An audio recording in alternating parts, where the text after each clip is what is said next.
Alhamdulillah bini'matihi tatimmus shalihat wa bifadlihi ihtadal muhtadun wa birahmatihi tatanazzalul khairat. Asyhadu an la ilaha illallah wahdahu la syarikalah wa asyhadu anna Muhammadan abduhu wa rasuluhu. Allahumma shalli wa sallim wa barik ala habibina wa nabiyyina Muhammadin wa ala alihi wa sahbihi wa man sara ala nahji wahtada bihadihi wa da'a bida'watihi ila yaumi liqa'ihi, amma ba'd. Alhamdulillah, puji dan syukur kita panjatkan kepada Allah Subhanahu wa ta'ala yang pada pertemuan kita pagi hari ini dalam kondisi yang luar biasa.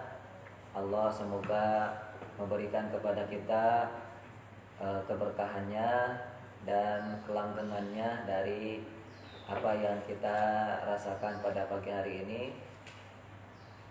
untuk menjadi hamba-hamba Allah dan muslimin yang lebih baik. Dan juga tidak lupa salawat dan salam senantiasa kita curahkan kepada Nabi kita Muhammad sallallahu alaihi wasallam. Dan kita hari ini akan mencoba untuk menseriusi perjalanan hidup beliau. Teman-teman yang saya muliakan, pada hari ini kita masih membahas tentang posisi Nabi dalam pengasuhan sang paman. Karena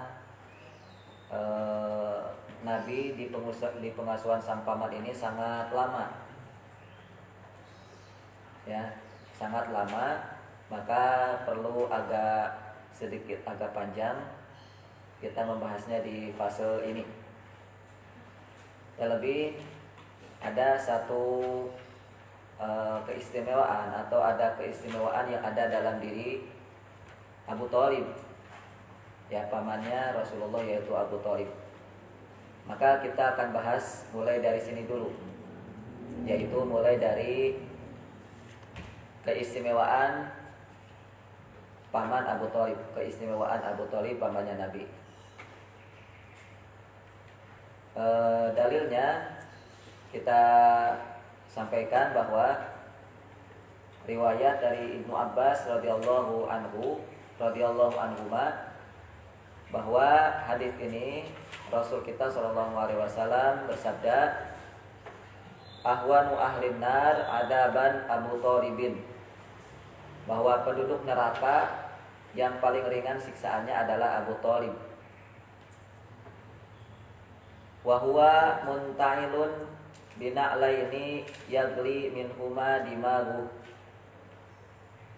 Dia diberi dua sandal yang menyebabkan otaknya mendidih. Hadis riwayat Ahmad, Muslim dan yang lainnya. Jadi hadis ini sahih. Lalu hadis berikutnya, hadis riwayat Ahmad dan Bukhari, bahwa Rasul bersabda, huwa fi dohdohin min narin. Dia, Abu Thalib, berada di permukaan neraka. Walaula ana, kalaulah bukan karena aku, lakana fid darkil asfali minan nar, maka Abu Thalib akan berada di keraknya neraka, akan berada di dalam keraknya neraka. Maka teman-teman yang dimuliakan Allah, di sini Abu Thalib mendapatkan keistimewaan dari Rasulullah, yaitu dengan diringankan siksaannya,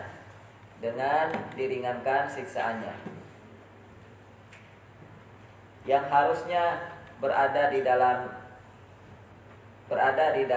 kerak neraka paling bawah, namun digeser atau diangkat oleh Allah menjadi penduduk neraka paling atas. Ahwanu, penduduk neraka paling ringan. Yang umat Islam saja yang mungkin dan kita berdoa kepada Allah agar tidak sampai masuk neraka. Yang mungkin ada yang masuk neraka, belum tentu umat Islam saja masuk nerakanya paling atas, paling ringan. Ya, karena neraka itu bertingkat-tingkat.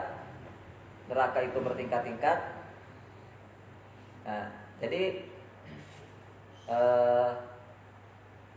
maka neraka yang paling ringan itu didapatkan adalah diantaranya Abu Thalib kalau dalam hadis ini. Nah, sudah, kita ingin bahas ini saja tentang keistimewaan Abu Thalib.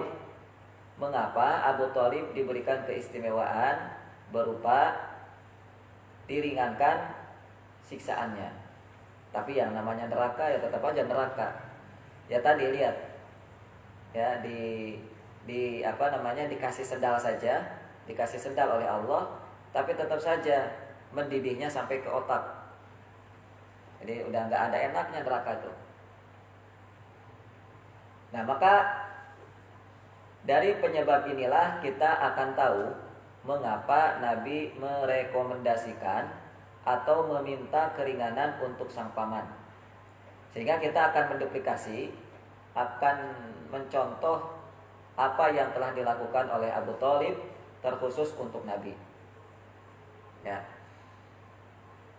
Jadi Nabi mengapa merekomendasikan itu, meminta keringanan untuk Abu Thalib? Nah, dari situ kita akan mencari penyebabnya dan kita akan mengikuti sisi baiknya yang pernah dilakukan oleh Abu Thalib. Yang kedua, kenapa kita harus membahas agak lama di Abu Thalib ini? Karena paman Nabi yang satu ini lebih lama membersamai Nabi. Yang membersamai Nabi paling lama itu ya Abu Thalib ini, dari keluarganya. Nah, ibunya meninggal cuma 1 tahun membersamai Rasul. Kemudian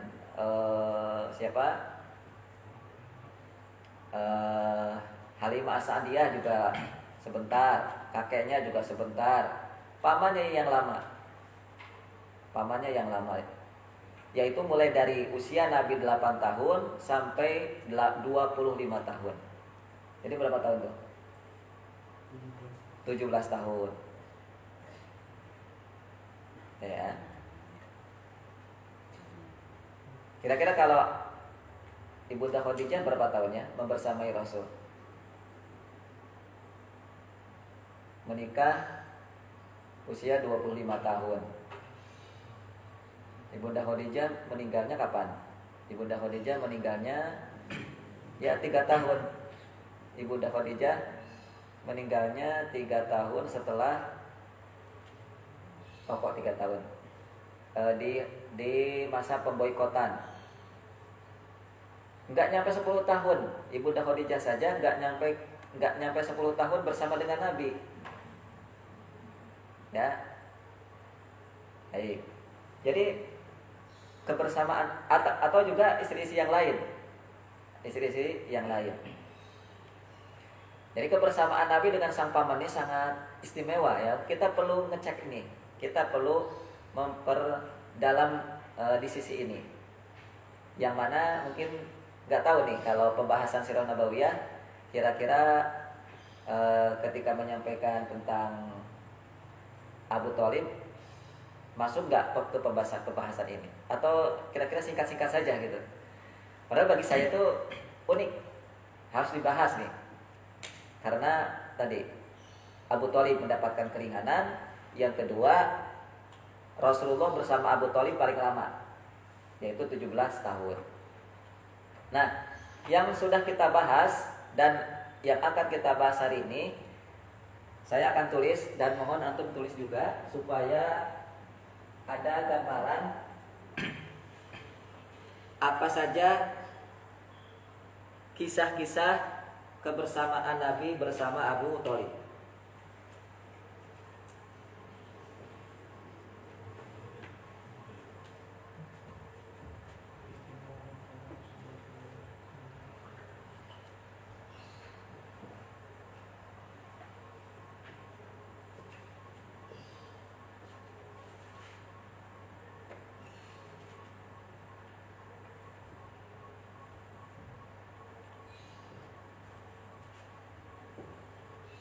satu.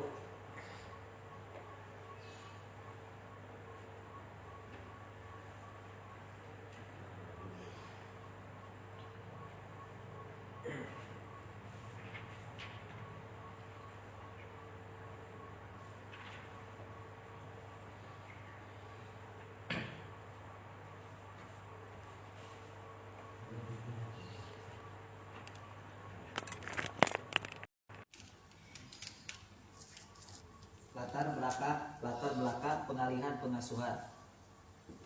Yang kedua,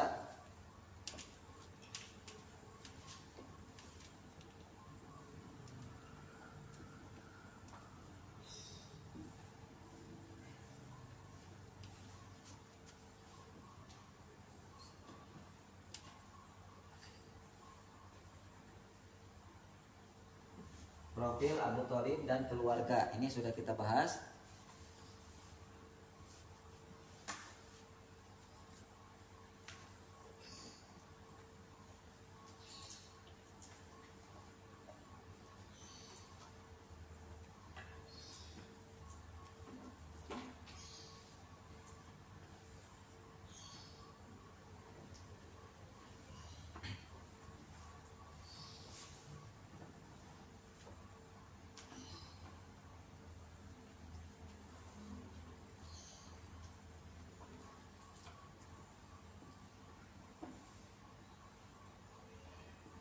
Kebesaran cinta Abu Thalib dan keluarga juga sudah dibahas.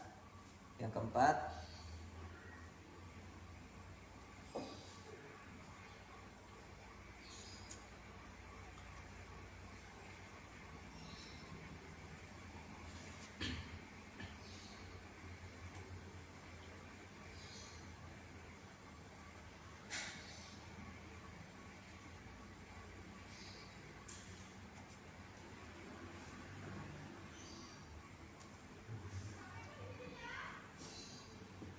pengaruh cinta dan kasih sayang untuk Nabi. Ini juga sudah dibahas.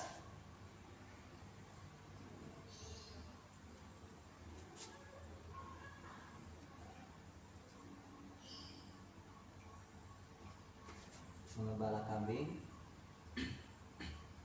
juga sudah dibahas, hampir panjang juga. Nah, yang sekarang akan kita bahas tentang perjalanan pertama, perjalanan ke Syam.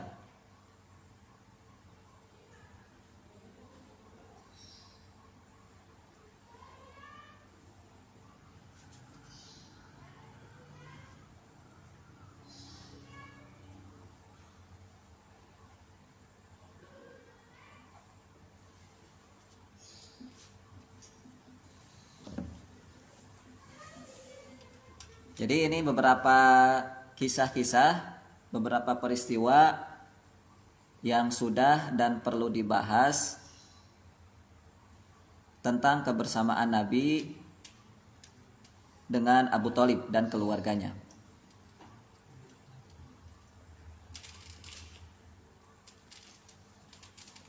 Latar belakang pengalihan pengasuhan dari kakek kepada paman. Ini nomor 1 sudah. Profil Abu Thalib dan keluarga sudah. Kebesaran akan cinta dan kasih sayang Abu Thalib juga sudah. Pengaruh cinta dan kasih sayang untuk Nabi juga sudah. Yang kelima, mengembala kambing, nah, juga sudah. Yang keenam, perjalanan ke Syam yang pertama, yang hari ini akan kita bahas. Baik, kita lanjutkan. Perjalanan pertama ke negeri Syam.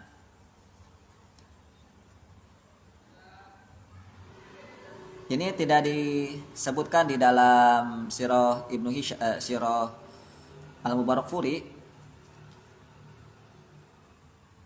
Ini disebutkan di dalam kitab Nurul Yaqin fi Sirati Sayyidil Mursalin karya Muhammad Khudari. Di dalam sirah itu saya sebutkan, ini saya sampaikan supaya ada data yang baru yang ada dalam kisah Nabi tentang perjalanan ke negeri Syam. Waqala Abu Hasan Al-Mawardi kharaja bihi alaihi salam ammihi Abu Talib ila Syami fi tijarati lahu. Abul Hasan Al-Mawardi mengatakan bahwa Nabi keluar untuk berangkat ke Syam bersama sang paman dalam rangka berdagang. Wahwa ibnu tis'a sinin, dan saat itu beliau usianya 9 tahun. Ini usia Nabi saat itu 9 tahun. Wa dzukira Ibnu Sa'ad bisnadihi an Dawud annahu kana ibnu isnatai asyarata sana.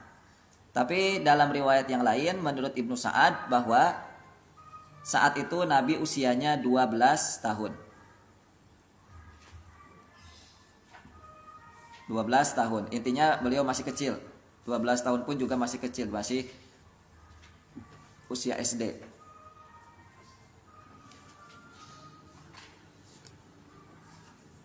Walamma balagot sinnuhu alaihi salatu wassalam itsnatai asyrata sana, atau dalam riwayat yang lain 9 tahun. Jadi ketika Nabi usianya 12 tahun atau 9 tahun,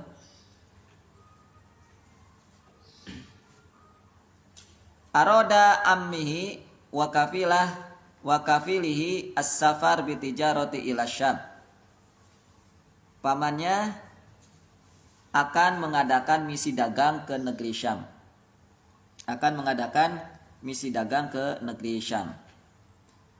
Nah, ini yang saya ingin bahas. Fasta'dham ar-rasuli sallallahu alaihi wasallam firaqahu. Nabi kita sangat berat untuk ditinggal oleh Abu Thalib. Nabi kita sangat berat ditinggal oleh Abu Thalib.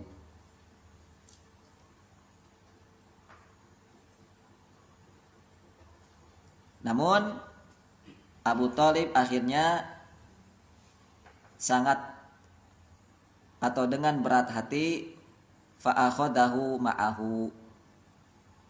Maka Abu Thalib pun mengajak Rasulullah untuk ikut bersamanya ke negeri Syam. Wa hadhihi hiya rihlatul ula, dan ini adalah perjalanan pertama Nabi ke negeri Syam.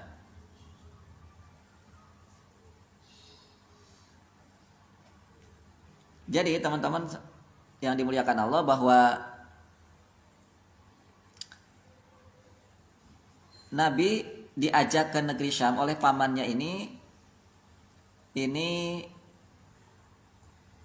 bukan karena tidak ada tujuan, bukan karena tidak ada sebab. Ada sebabnya. Di antaranya di sini disebutkan bahwa sebabnya karena Abu Thalib tidak merasa kasihan. Abu Thalib merasa kasihan karena Rasulullah tidak mau ditinggal oleh Abu Thalib. Rasulullah tidak mau ditinggal oleh Abu Thalib. Maka akhirnya Abu Thalib pun mengajaknya. Jadi saat itu sebenarnya Abu Thalib ini enggan untuk mengajak Nabi.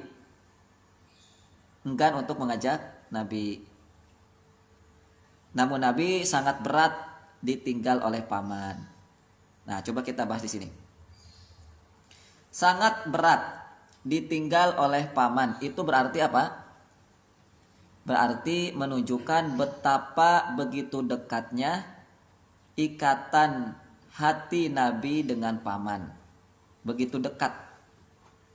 Buktinya tadi Rasulullah begitu berat ditinggal oleh pamannya. Padahal paman loh, bukan ayahnya. Dan ini tentunya sebagai bentuk balasan. Ini sebagai bentuk balasan dari Rasulullah atas apa yang telah diberikan oleh pamannya, atas apa yang telah diberikan oleh pamannya berupa perhatian yang sangat amat besar untuk keponakannya ini. Yang perhatiannya itu malah sangat besar melebihi anak kandungnya sendiri. Ya, dulu kita sudah pernah bahas kisah tentang kecintaan dan kasih sayang Abu Thalib dan keluarga kepada Rasul. Ini balasannya. Karena Abu Thalib begitu cinta dan sayang kepada Rasul melebihi anaknya sendiri, maka Rasul pun membalas dengan cara apa? Tidak mau ditinggal oleh Abu Thalib. Berat hati ditinggal Abu Thalib.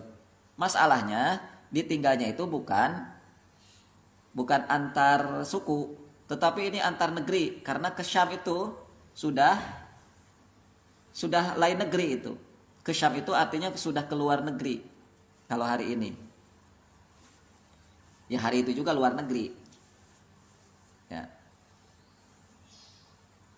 Dan inilah yang mahal. Ini yang mahal banget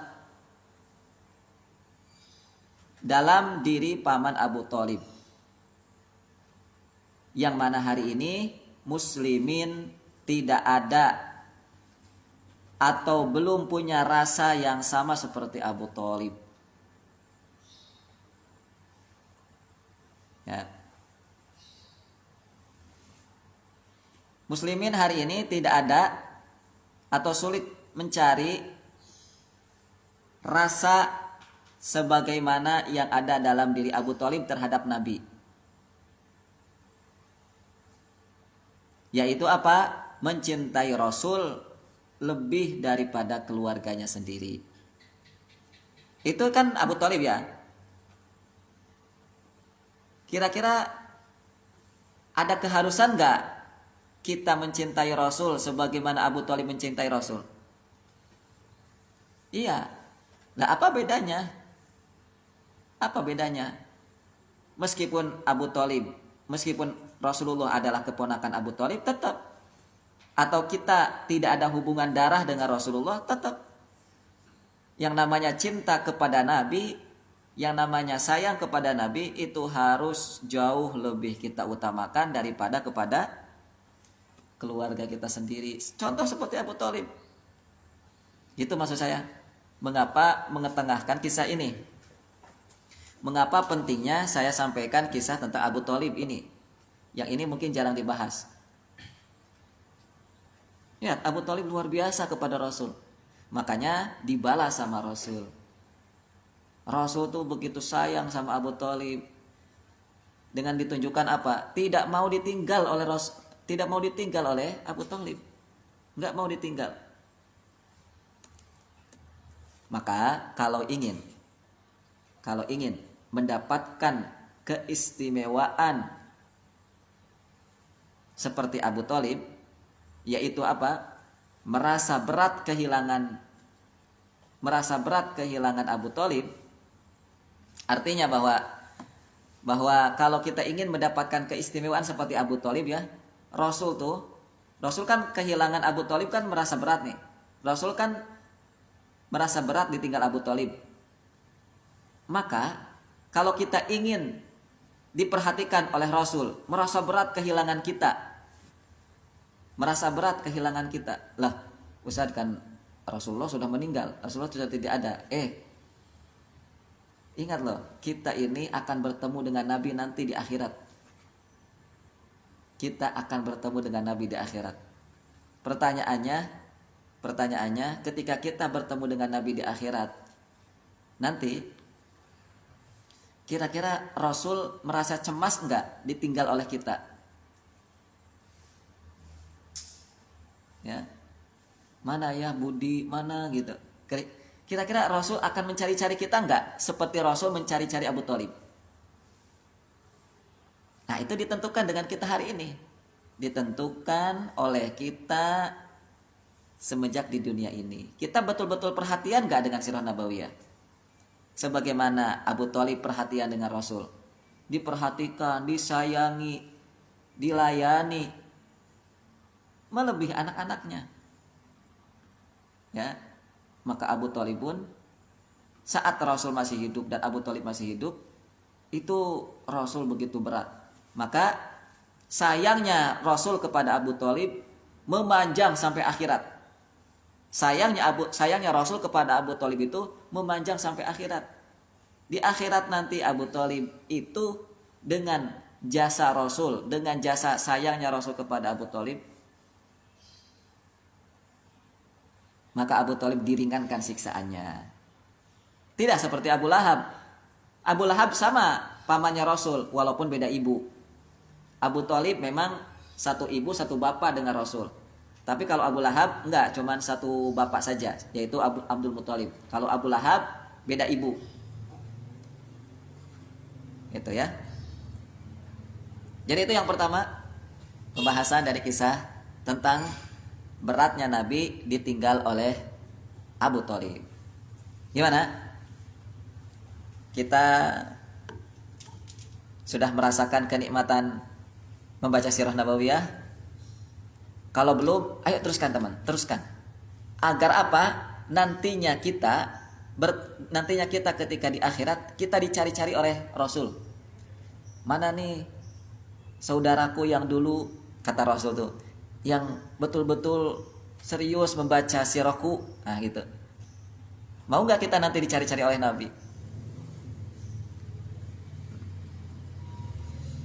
Baik, itu yang pertama. Yang kedua, maka Abu Thalib akhirnya mengajak Nabi ikut rihlah. Lihat, akhirnya Abu Thalib pun mengajak Nabi ikut rihlah ke Syam. Yang mana sebelumnya tidak ada rencana Abu Thalib ini mengajak Nabi, tidak ada rencana. Lah kalau ada rencana Nabi diajak, kenapa juga Nabi harus mengatakan isti'adzam? Kenapa juga Nabi harus mengatakan sangat berat ditinggal oleh Abu Thalib? Lah, padahal kan mau diajak. Tapi ini memang nggak ada rencana untuk mengajak Nabi. Nah, jadi memang sebenarnya riwayat ini ternyata ada sebab mengapa Nabi ikut rihlah ke Syam yang akhirnya nanti ketemu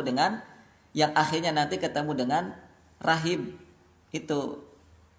Itu memang di awal Rasul tidak diajak dulu oleh Abu Thalib, tidak diajak. Tapi karena Rasulullah merasa berat, ya akhirnya Abu Thalib pun mengajak Nabi. Karena lihat dalam sisi usia pun juga Rasul masih 9 tahun. Ya, menurut riwayat, salah satu riwayat 9 tahun. Karena terlalu jauh. Mekah ke Syam jalan kaki, bukan naik pesawat.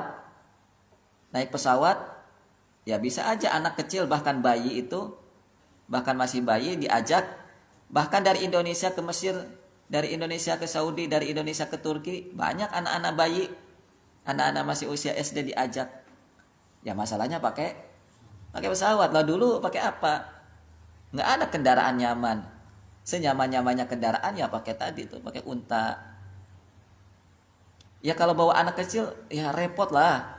Usia 9 tahun belum bisa ngapa-ngapain kan? Maksudnya ketika nanti ada kendala apa di jalan, ya khawatirnya tadi merepotkan. Makanya dia tidak diajak. Ukuran siapa tadi? Abu Thalib seperti itu. Jadi bukan semata-mata ngajak Nabi itu begitu saja tanpa ada alasan apapun, atau misalnya karena ingin mengajari bisnis jauh-jauh ke Syam misalnya, mengajari Nabi bisnis, berdagang, bertemu dengan para pedagang luar negeri, para pedagang internasional, yaitu di mana? Di Syam. Belum. Enggak ada rencana itu. Hanya tadi karena diawali rasa kasihan kepada keponakannya. Ya, saya sebutkan seperti ini menurut riwayat yang tadi saya sampaikan yang ada di dalam kitab Nurul Yaqin, yang tidak disebutkan di dalam kitab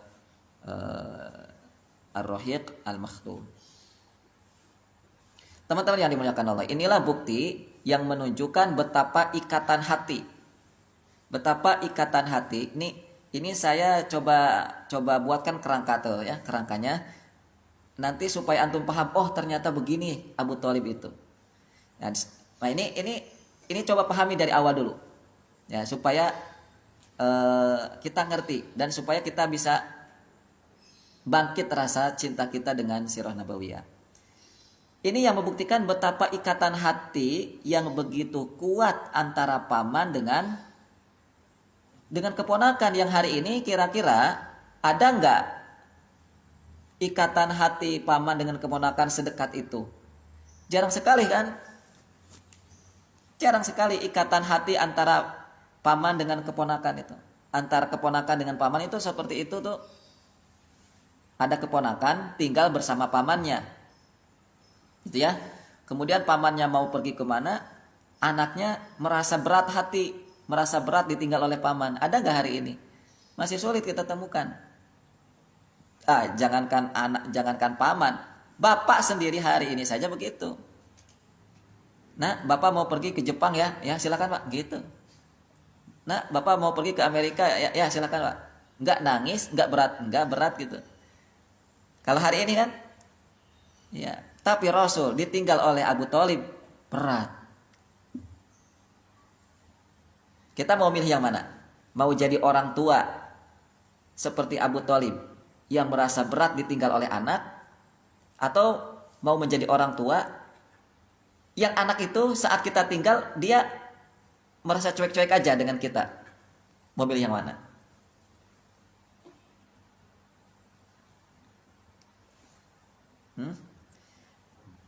Iya, kalau ingin kita diperhatikan oleh anak kita nanti, kalau kita ingin disayangi oleh anak kita nanti, ya balas tuh bayar dulu, dibayar kontan. Nah, Abu Thalib membayar dengan apa? Kepada Rasul, membayar dengan apa sehingga Rasul itu begitu kuat cintanya kepada Abu Thalib? Yaitu dibayar dengan cinta dan kasih melebihi kepada anak-anaknya sendiri, sehingga Rasul pun merasa sayang kepada Abu Thalib. Jadi begitulah Abu Thalib di hati Nabi dan Nabi di hati Abu Thalib. Pahami itu ya? Seperti itu hubungan antara Abu Thalib dengan Rasul atau Rasul dengan Abu Thalib. Kedua-duanya sama. Kedua-duanya sama. Ada hubungan yang sangat amat spesial antar mereka. Maka hubungan yang seperti ini yang begitu sangat spesial, jika ingin mendapatkan keistimewaan seperti Abu Thalib untuk kita. Kenapa Abu Thalib mendapatkan keistimewaan? Jawabannya, karena ada hubungan spesial antara Abu Thalib dengan Rasul. Makanya Abu Thalib diringankan.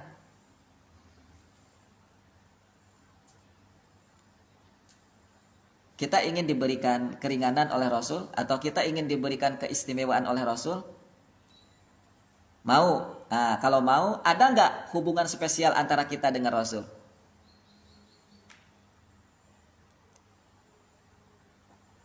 Sudah ada belum hubungan antara kita dengan Rasul? Hubungan yang spesial. Tidak pernah ada hubungan yang tidak pernah ada hubungan yang paling kuat melebihi saya dengan Rasul. Pernah nggak kita begitu? Sedekat-dekatnya hubungan kita dengan sedekat-dekatnya hubungan kita itu kira-kira dengan siapa? Kita hubungan paling dekat dengan siapa? Pasti dengan orang tua kan? Kita nggak boleh begitu. Harusnya kita lebih dekat dengan Rasul bahkan daripada orang tua sendiri. Karena Karena ayah dan ibu kita belum tentu bisa menyelamatkan kita dari neraka. Belum tentu. Ayah ibu kita belum tentu bisa memasukkan kita ke surga. Ayah ibu kita belum tentu bisa meringankan kita nanti di neraka kalau masuk neraka. Wa iyadzubillah, jangan sampai. Tapi yang pasti akan memberi syafaat kita nanti di akhirat, meringankan kalau kita nanti seperti itu.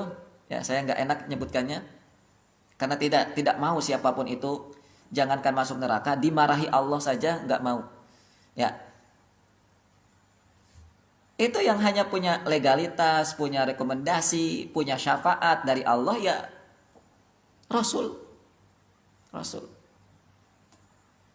Nah, makanya untuk mendapatkan rekomendasi, untuk mendapatkan syafaat kita, syafaat Nabi untuk kita, pertanyaannya, apakah kita sudah punya hubungan spesial dengan Rasul? Untuk cari taunya gimana? Mencari tahu ada apa tidak hubungan kita, ada apa tidak hubungan yang spesial antara kita dengan Nabi. Cari tahunya gimana? Bagaimana rasanya sehari tidak baca sirah nabawiyah? Rasanya gimana? Biasa? Nah, kalau masih biasa, belum ada ikatan spesial dengan Nabi. Belum. Wallahil azim, belum. Ya iyalah. Lah gimana kita bisa tahu Nabi kita? Siapa tahu bagaimana bisa tahu tentang merasakan hadir Nabi kita, ya, merasakan kecintaan Nabi kita. Bagaimana cara cari tahunya? Ya, baca sirah nabawiyah lah. Baca sirah perjalanan beliau. Jadi kalau buku atau kitab atau sejarah hidup Nabi saja tidak kita baca, tidak mau dibaca, bagaimana bisa kenal dengan Nabi? Gimana caranya coba? Oh gitu ya. Jadi memang membuka mutiara-mutiara yang akan tertanam menjadi cinta yang begitu kuat dengan Nabi itu bisa dari mana saja. Di antaranya dari ini, peristiwa antara Rasul dengan Abu Thalib. Jadi gimana rasanya sehari tidak baca sirah? Ya kalau tidak bisa jawab, jawab aja sendiri dalam hati ya. Aduh Ustaz, saya masih biasa-biasa aja. Oh begitu. Berarti gimana ya nanti kalau saya bertemu dengan Nabi? Ya nggak ada cara lain kecuali kita minta sama Allah. Ya Allah, layakkan aku, layakkan kami, layakkan orang tua kami untuk mendapatkan syafaat Nabi. Karena entah dengan cara apa aku bisa mendapatkan syafaatmu, sedangkan sekarang aku belum bisa merasakan hubungan yang spesial dengan Nabi. Membaca sirah saja masih berat. Baik, itu ya tentang kecintaan kedua belah pihak antara Rasul dengan Abu Thalib dan Abu Thalib dengan Rasul. Berikutnya, kisah yang spesial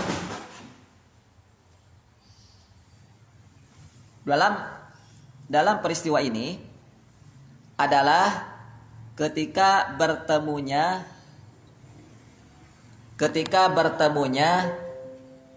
Rasul dengan sang rohib. Ini pun juga tidak terbahas di mana di Sirah Nabawiyah Ar-Rahiq Al-Makhdum.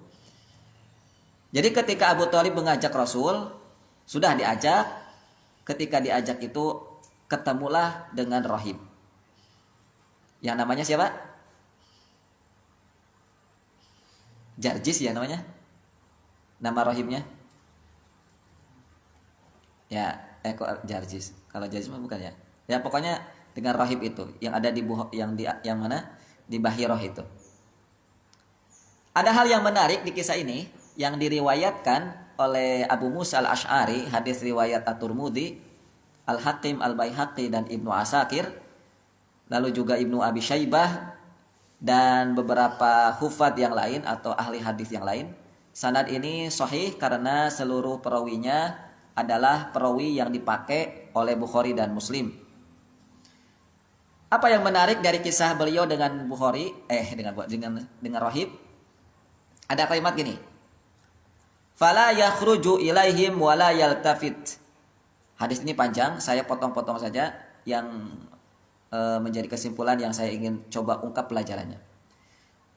Jadi ketika pembesar-pembesar Quraisy itu menjumpai sang rahib yang mereka datang dari Mekah, pembesar-pembesar Quraisy itu diantaranya Abu Thalib tadi dan yang ikut sama dia, lalu menjumpai sang rahib, maka mereka berhenti dan singgah.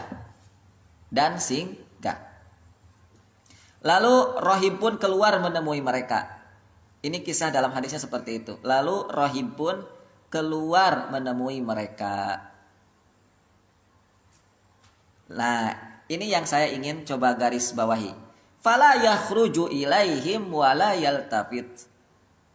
Padahal biasanya waktu-waktu sebelumnya rahib itu tidak pernah keluar. Nama tempat ibadahnya apa ya? Dari tempat ibadahnya rahib itu tidak pernah keluar menemui mereka. Wala yaltafit. Si rahib ini tidak pernah peduli ketika mereka melewati rahib. Udah aja cuek gitu rahib itu. Tapi kok satu hari atau di hari ini rahib ini kok ingin nemui mereka gitu. Tiba-tiba rahib ini kok ingin menemui mereka. Padahal biasanya kalau ada pembesar-pembesar Quraisy yang lewat atau yang mau ke Syam melewati rahib ini, rahib cuek-cuek aja. Enggak keluar, tidak mau peduli. Pelajaran hal yang gini. Teman-teman sekalian ya. Kalau ada rasa yang aneh atau tidak biasanya, maka ini perlu dicek dan perlu kita evaluasi. Misalnya apa? Gini, kok ada rasa-rasa ingin menghafal Quran ya? Kok rasa-rasanya ingin menghafal Quran ya? Gitu. Padahal biasanya nih, jangankan menghafal, membaca saja masih susah atau belum ada semangat yang luar biasa. Membaca saja, apalagi menghafal. Jadi tidak ada rasa semangat yang luar biasa dalam menghafal Quran. Biasanya, tapi kok tiba-tiba saya mau menghafal ya? Tapi kok tiba-tiba saya ingin menghafal ya? Nah, maka gini, ingat, ketika ada rasa tiba-tiba itu yang muncul, maka itu berarti bisa jadi Allah sedang menggerakkan hati kita untuk menuju kepada kebaikan yang lebih tinggi.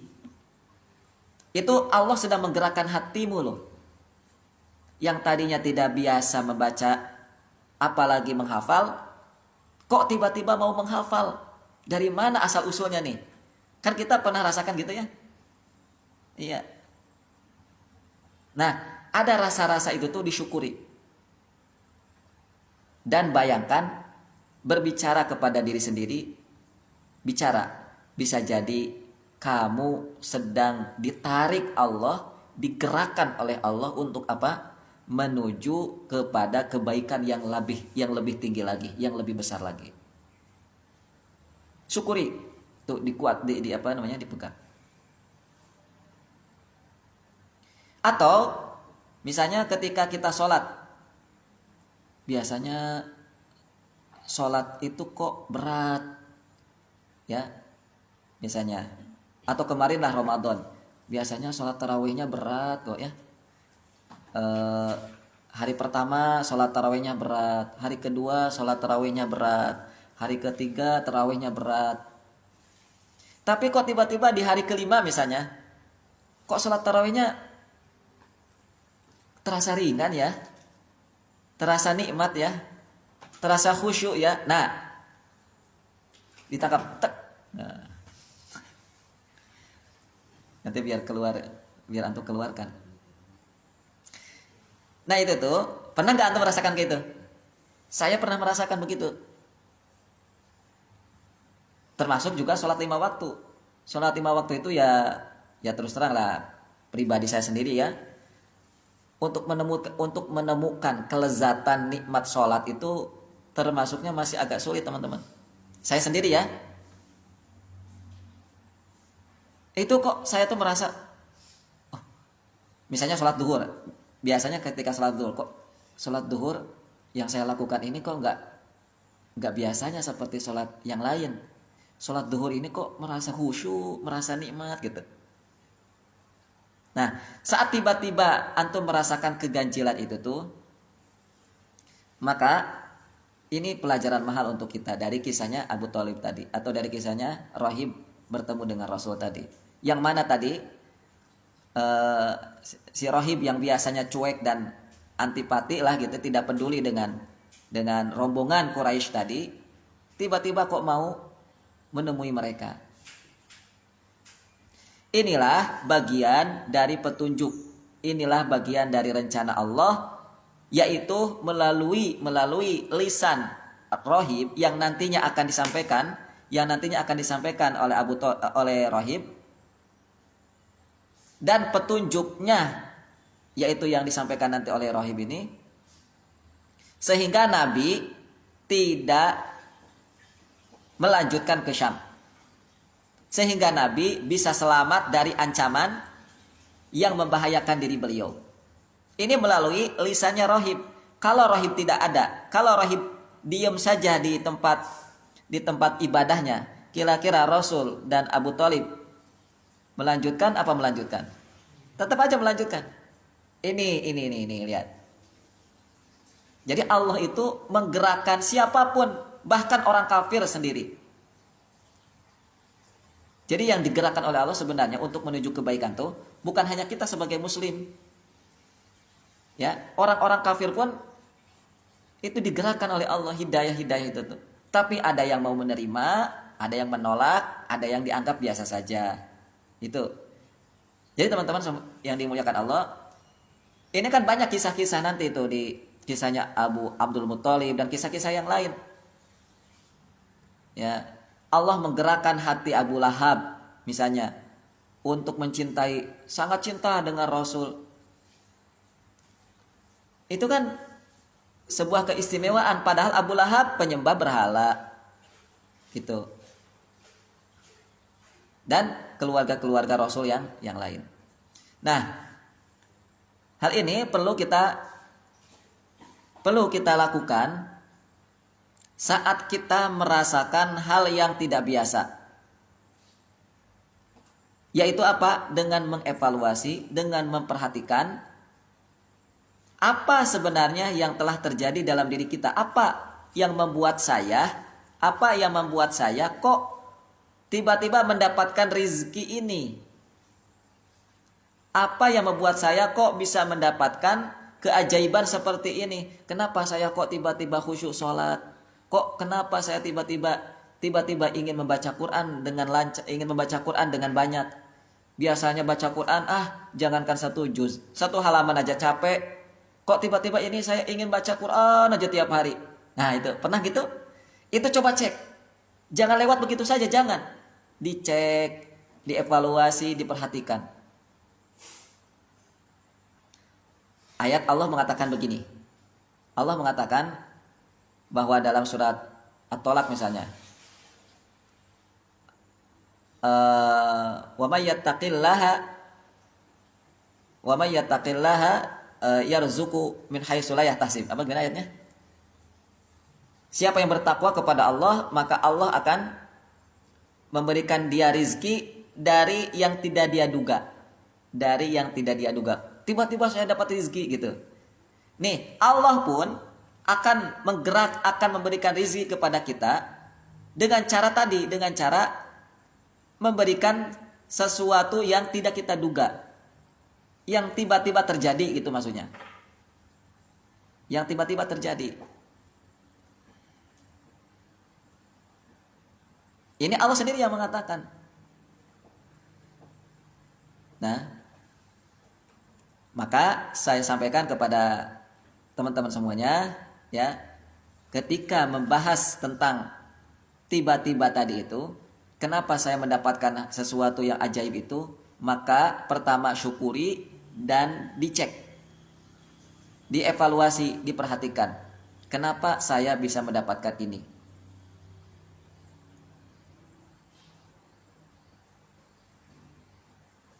Kalau belum mendapatkan jawabannya, maka minta petunjuk sama Allah. Ya, minta petunjuk sama Allah agar diberi jawaban sehingga bisa mendapatkan yang lebih sering kenikmatan-kenikmatan ini. Mau nggak nikmat sholat? Mau nggak sholat itu terasa nikmat? Mau kan? Nggak mau kan kita sholat itu nikmatnya cuma sekali dua kali kan? Kita ingin mendapatkan kenikmatan sholat itu tiap kali sholat. Mau gitu kan? Iya. Nah, saat antum mendapatkan kenikmatan sholat itu, yang misalnya bisa jadi muncul tiba-tiba itu, dicek langsung ingat, apa yang sudah saya lakukan ya? Kok tiba-tiba saya sholatnya khusyuk? Apa? Dicek. Itu. Ini pelajaran dari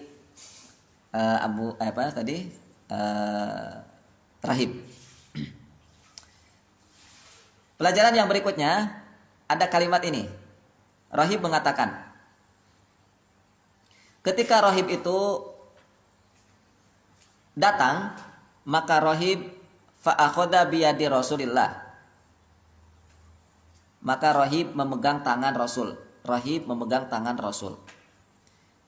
Lalu Rahib mengatakan, waqala hada sayyidul alamin.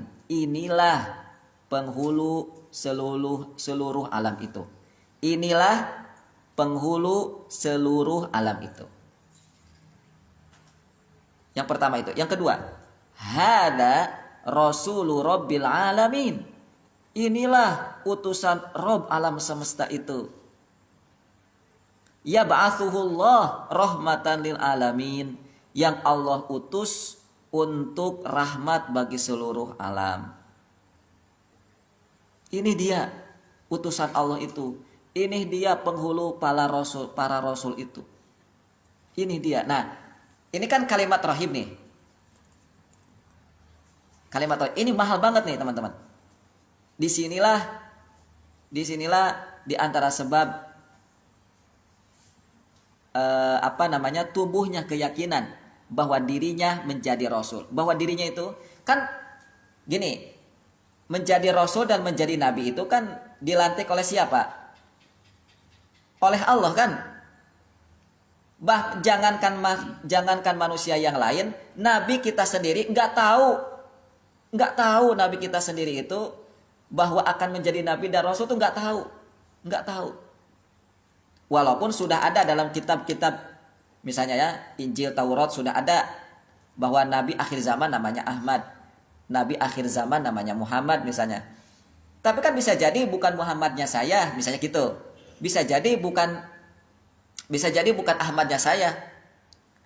Maka saat itu Rasul nggak ada. Kapan Rasulullah merasa yakin bahwa saya adalah utusan Allah? Kapan? Ayuah, saat beliau di Gua Hiro dan mendapatkan itu. Barulah beliau yakin. Barulah beliau yakin. Pelajarnya mau tahu? Lihat nih. Ini kan kalimat kebesaran ya. Ini kan kalimat pujian. Atau bukan sekedar kalimat pujian. Ini kalimat optimis. Kalimat kebesaran, menunjukkan sebuah kebesaran. Kalimat yang menunjukkan sebuah keistimewaan. Kamu ini nabi. Kamu ini utusan Allah. Kamu ini adalah penghulu para nabi dan rasul. Itu yang dikatakan oleh Rahib tadi. Ini kalimat optimis kan? Ini kalimat kebesaran, ini kalimat keistimewaan.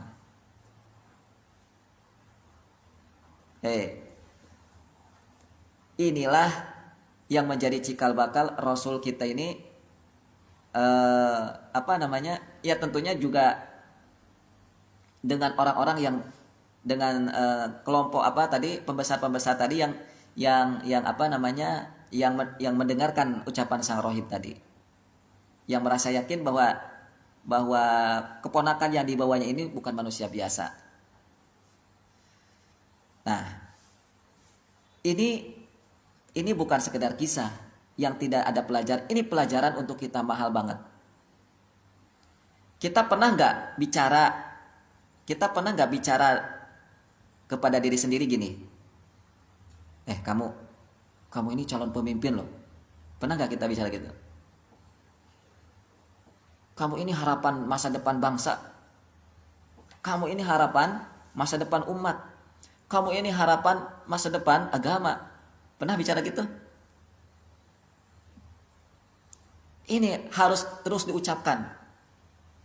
Ini harus terus diucapkan. Ini kalimat Nabi itu, kalimat rahib kepada Nabi itu, itulah yang membuat Nabi tambah optimis. Lihat, Rasul sendiri pun juga, walaupun sudah ada kabar melalui rahib, kemudian sudah dilantik menjadi Nabi, adanya ayat tadi, itu belum cukup merasa yakin. Baru benar-benar yakin ketika Rasul itu turun, bertemu dengan Ibunda Khadijah, kemudian Ibunda Khadijah, Ibunda Khadijah mengajak Rasulullah menemui Waraqah bin Naufal. Baru Waraqah bin Naufal mengatakan, itulah Namus. Namus itu malaikat Jibril yang pernah datang kepada Nabi Musa alaihi salam. Jadi pelajaran ini tuh untuk kita itu adalah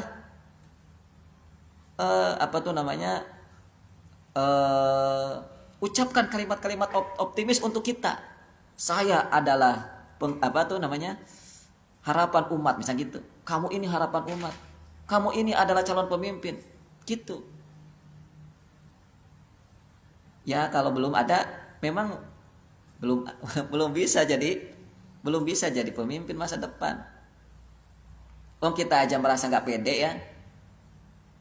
Kita udah pede belum jadi pemimpin?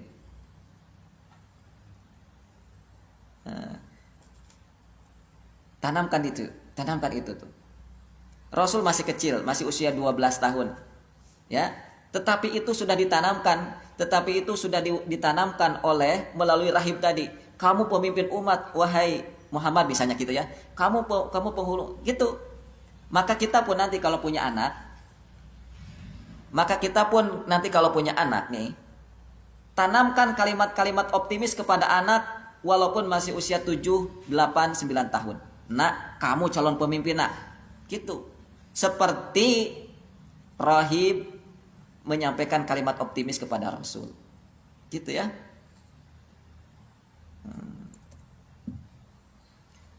Kalau Rasul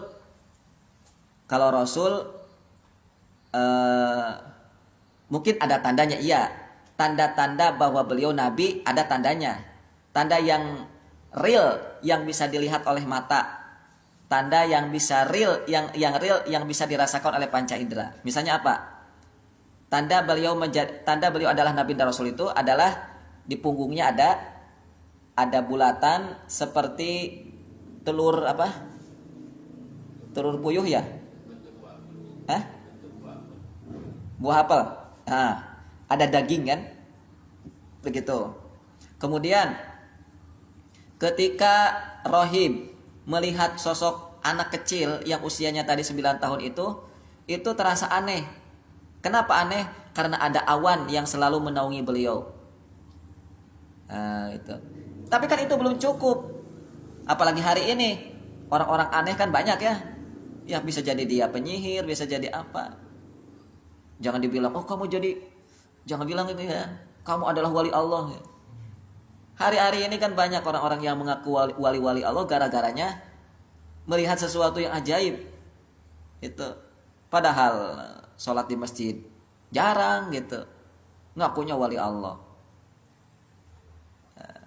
Wali Allah itu siapa? Mereka yang kokoh agamanya, sholat tahajudnya, sholat 5 waktunya, berjamaahnya. Itu mereka yang layak dijadikan sebagai wali Allah, bukan hanya sekedar ada tanda-tanda yang ajaib-ajaib itu. Kalaupun ada ya. Nah. Paham? Nah, ini kalau Nabi memang ada tanda realnya. Kalau kita gimana? Omong kosong dong. Enggak. Tetap kita pun punya tanda. Kita punya tanda nggak bahwa kita memang calon pemimpin? Apa tandanya? Hah? Apa?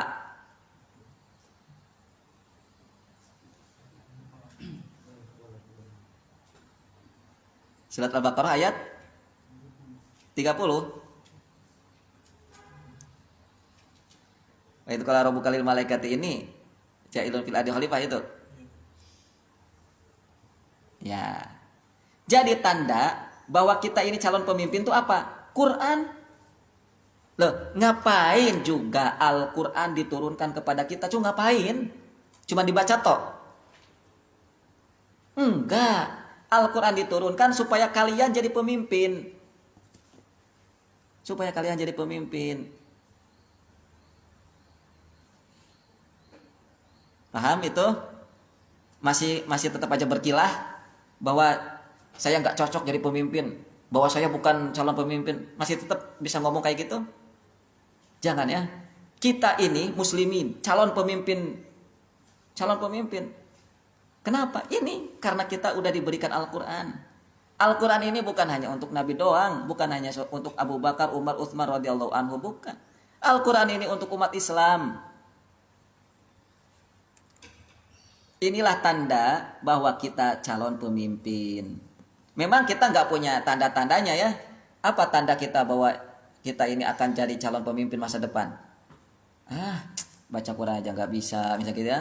Apalagi sholat, bukan ya, misalnya sholat aja nggak pernah ke masjid gitu. Kemudian apalagi belajar aja nggak semangat, misalnya gitu. Nggak, teman-teman. Antum kalau sudah mengikrarkan diri menjadi muslim, maka antum adalah calon pemimpin. Karena takdir Allah menakdirkan pemimpin bangsa, pemimpin bumi ini adalah milik umat Islam. Takdir Allah sudah mengatakan begitu. Pemimpin bumi ini adalah milik umat Islam. Karena yang layak untuk memakmurkan bumi, yang layak untuk menjadi pemimpin itu mereka-mereka yang memiliki aturan, punya aturan, yang aturan itu berasal dari yang memiliki, menciptakan alam semesta ini. Allah bikin aturan bagaimana cara memakmurkan bumi, dibikinnya di mana? Di Quran. Ya, Allah jelaskan dalam Al-Quran, nih loh cara untuk memakmurkan bumi itu di dalam Al-Quran, surat ini. Baik, berikutnya. Apa tanda kita bahwa kita ini calon pemimpin? Yang kedua ada sirah nabawiyah. Yang Allah pernah mengatakan, laqad kana lakum fi Rasulillahi uswatun hasanatun liman kana yarjullaha wal yawmal akhir wa dzakarallaha katsira. Jadi kalau ingin kalau mengharapkan bertemu dengan Allah, liman kana yarjullah, siapa yang ingin mengharapkan bertemu dengan Allah, yang mana Allah lah sebagai pemberi kemenangan dan kebesaran, maka caranya ada di dalam sirah nabawiyah. Yang menentukan kamu jadi pemimpin, yang menentukan kamu orang besar, yang menentukan kemenangan dan kebesaran itu siapa? Allah kan? Innal izzata lillah, lihat Al-Quran mengatakan sesungguhnya kemenangan, kemuliaan itu milik Allah. Maka kalau ingin mulia, caranya minta sama Allah. Lah gimana cara minta sama Allah? Laqad kana lakum fi Rasulillahi uswatun hasanah. Nih kalau ingin menjadi orang mulia nih, ada dalam teladan yang baik dalam diri Rasulmu tuh ada, laqad kana lakum fi Rasulillah.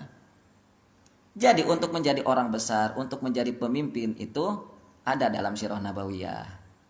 Kita sudah punya Quran, kita sudah punya sirah nabawiyah, apalagi yang menjadi alasan bahwa kita bukan calon pemimpin. Apa? Hanya gara-gara gak bisa baca Quran? Enggak, teman-teman. Enggak. Antum calon pemimpin masa depan. Tanamkan itu. Tanamkan itu. Ulangi terus, ulangi terus. Ya, tadi Rasulullah jadi ulang-ulang kok. Nanti apa namanya? Ya diulang-ulang oleh rahib, nanti kemudian oleh batu-batu ataupun benda-benda mati yang berbicara langsung kepada Rasul. Diulang terus diulang-ulang terus oleh mereka-mereka ini.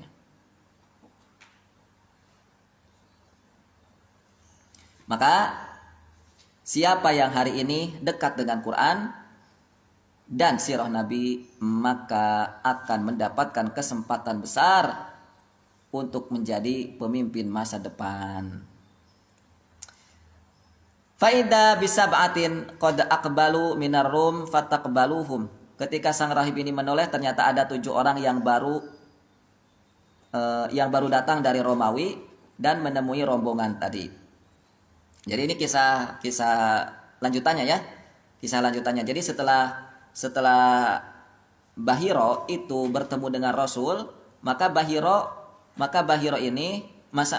rahib ini didatangi oleh 7 orang Romawi. 7 orang Romawi. 7 orang Romawi ini yang datang dari 7 orang ini yang datang dari Romawi ini datang menemui rahib. Faqala, maka rahib bertanya, Ma ja'akum? Apa yang membuat kalian datang kemari? Kenapa kalian datang kemari? Qalu, kami datang kemari ini ji'na inna hadan nabi kharijun fi hadas syahr. Kami datang kemari ini karena kami mendapatkan kabar bahwa utusan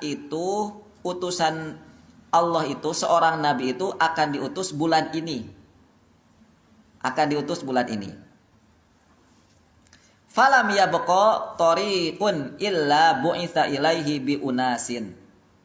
Oleh karena itu, tidak ada jalan melainkan pasti akan diutus, beberapa orang untuk mencarinya. Ya, jadi kalau ada orang yang mendapatkan kabar akan kedatangan Nabi, maka pasti mereka akan mencari. Termasuk mereka-mereka yang 7 orang ini.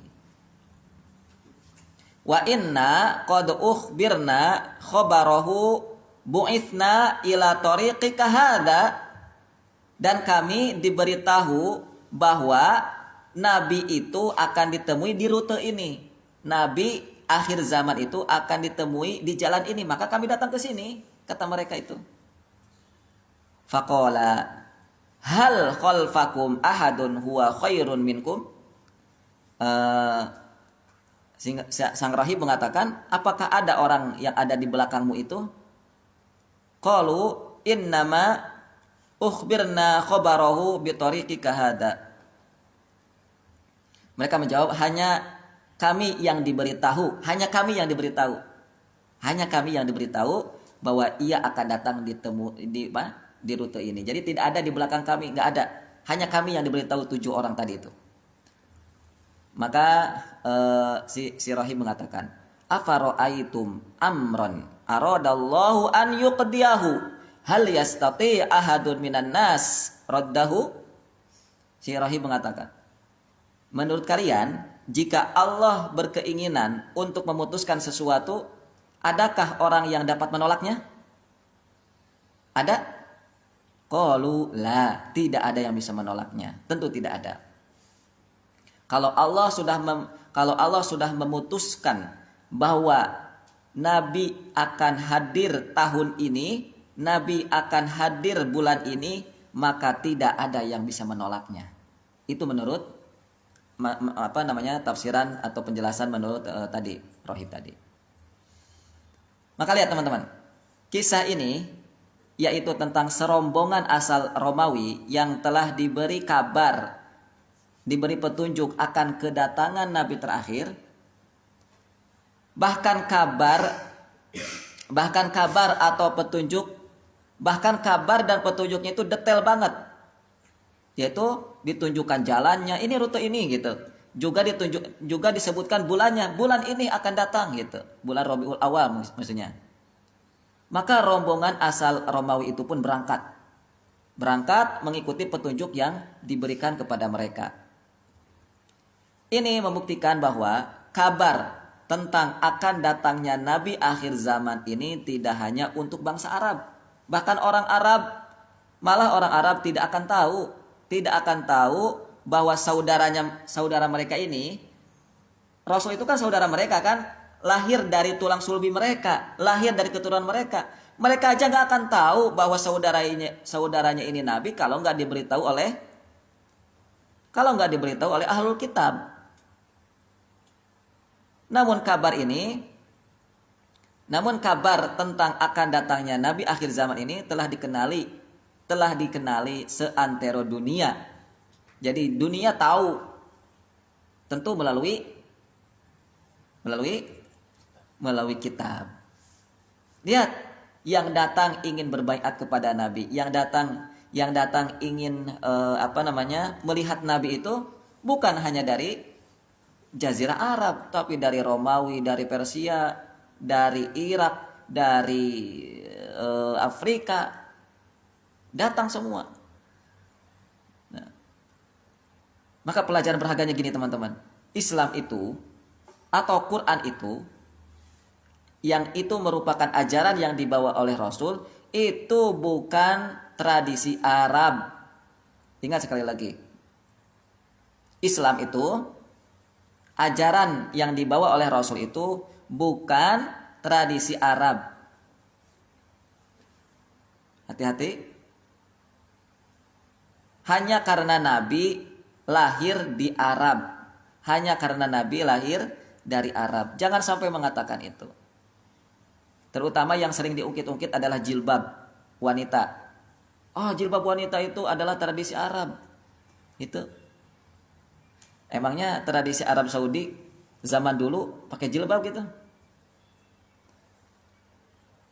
Gitu.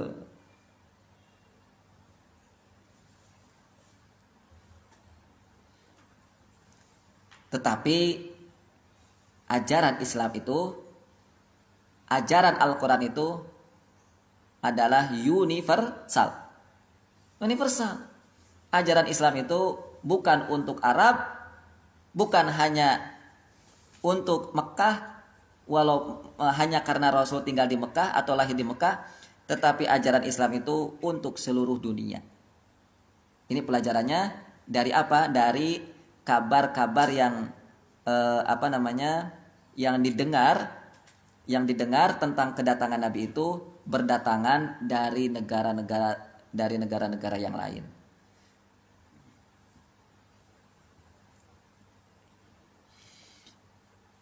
Baik, terakhir.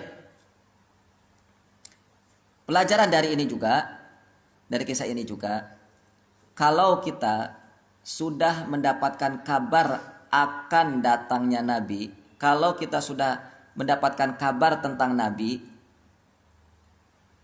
ya, bahwa Nabi itu seperti ini, atau kalau kita sudah merasa ada rasa suka, merasa ada rasa gembira, senang, dan berharap-harap akan kedatangan Nabi, pastinya akan langsung menyambutnya kan? Dan mendatanginya seperti halnya rombongan dari Romawi itu. Kenapa rombongan Romawi yang 7 orang itu kok mau-maunya datang jauh-jauh dari Romawi ke Saudi, ke Jazirah Arab? Kenapa? Karena ada rasa harap gitu, ingin bertemu dengan Nabi. Tentunya ada rasa keinginan untuk bertemu dengan Nabi. Makanya langsung menemui Nabi.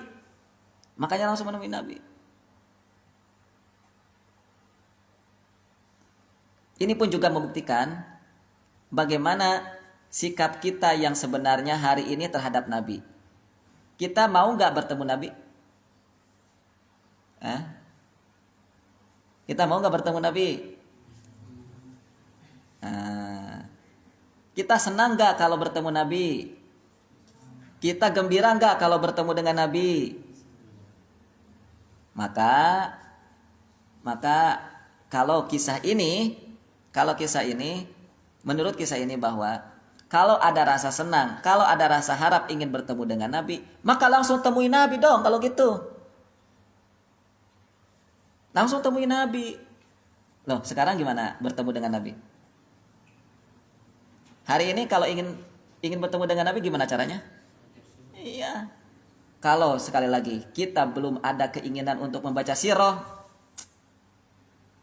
itu. Jadi bahaya teman-teman. Bahaya sekali. Jadi kurang kuat apa sih? Harus berapa kali saya omongkan ini? Berbahaya sekali lagi kalau kita tidak mau membaca sirah nabawiyah. Akan membuka fakta-fakta yang sangat menyakitkan nanti dalam hati kita. Kalau kita nggak ada rasa cinta dengan sirah itu, membaca sirah, membuka sirah perjalanan Nabi itu, nanti faktanya, oh ternyata saya nggak ada rasa cinta kepada Nabi ya. Itu harusnya kayak gini loh, lihat. Rombongan orang-orang Romawi itu langsung datang menyambut Nabi, senang dengan Nabi. Walaupun jauh loh dari Romawi ke Jazirah Arab. Nah sekarang kita deket kok, itu bukunya banyak, tinggal buka, tinggal baca. Insya Allah kita dimudahkan Allah untuk apa? Untuk kenal dekat dengan Nabi. Baik, wallahu ta'ala bishawab. Ini kisah sekilas tentang kebersamaan Nabi bersama siapa tadi? Paman Abu Thalib, di tema tentang perjalanannya beliau ke negeri Syam yang pertama. Ini ada kisah-kisah ada kisah-kisah yang lain tentunya masih dalam kebersamaan beliau dengan paman yang perlu kita telusuri pelajarannya untuk kita bisa kita amalkan. Baik teman-teman yang dimuliakan Allah, saya cukupkan dan kita masuki majelis tasmi. Dipersilakan.